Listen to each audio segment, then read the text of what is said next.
Endicott Johnson Shoe Company originated from a family-owned business known as Lester Bros. Company. This company was founded in 1854 and lasted until 1890. In 1890, the company faced financial difficulties that led to the sale of the company. Henry B. Endicott became the new owner of the business. The company was relocated to the industrial village of Leicestershire, which is today Johnson City. While Henry B. Endicott was reorganizing the company, he selected George F. Johnson, a former assistant superintendent, to be general manager. George F. Johnson fit this job, being very inspirational and dedicated to his work. Shortly after his promotion, George F. Johnson bought part of the company, which led to the sharing of the ownership between him and Henry B. Endicott. Johnson used this opportunity to begin implementing his ideas of welfare capitalism, which is when a business provides welfare for its workers. Johnson believed that if the workers were driven to increase production, then both labor and business would benefit. George F. Johnson had many ideas for this, for example, housing, healthcare, and profit sharing. George F. Johnson worked with Henry B. Endicott to form a fantastic housing program for their workers.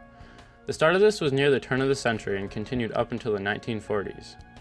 Throughout this time, thousands of homes were built, forming what is now Endicott, West Endicott, Town of Union, and north side of Johnson City.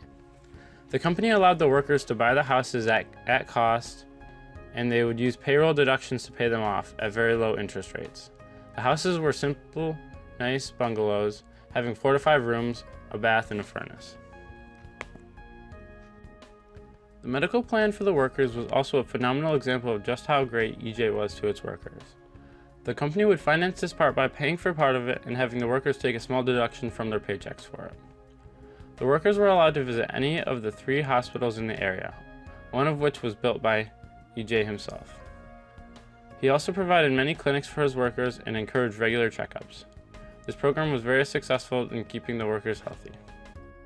Fire prevention was also something Johnson made a part of the company. The company had its own crew for this. The team would fight fires, but would also patrol the buildings night and day to ensure the health and safety of the workers. The team would also help fight fires in the neighborhoods made by the company. To help keep his workers fed, Johnson established farmers markets for the workers. These helped protect the workers from rising prices post-World War I. Johnson also had 5 diners for the workers that were located at the factories themselves. The prices at these diners were very affordable. Johnson also allowed non-EJ workers to eat at these diners, helping the unemployed and needy get a good meal at a low cost. George F. Johnson's motto was, "The greatest good for the greatest number." Johnson put this idea into his business through profit sharing. He would give out yearly bonuses, sharing the surplus evenly with each employee. The thing that George F. Johnson probably was most known for today is the parks he created and the carousels that came with them. George F. Johnson created many parks. They include West Endicott, George W. Johnson Park, CFJ Park, and more. Each of these parks were built with a carousel in them, totaling 6 carousels. George F. Johnson made sure the carousels were free to ride. Johnson did this because as a kid he remembered not being able to ride carousels due to the cost.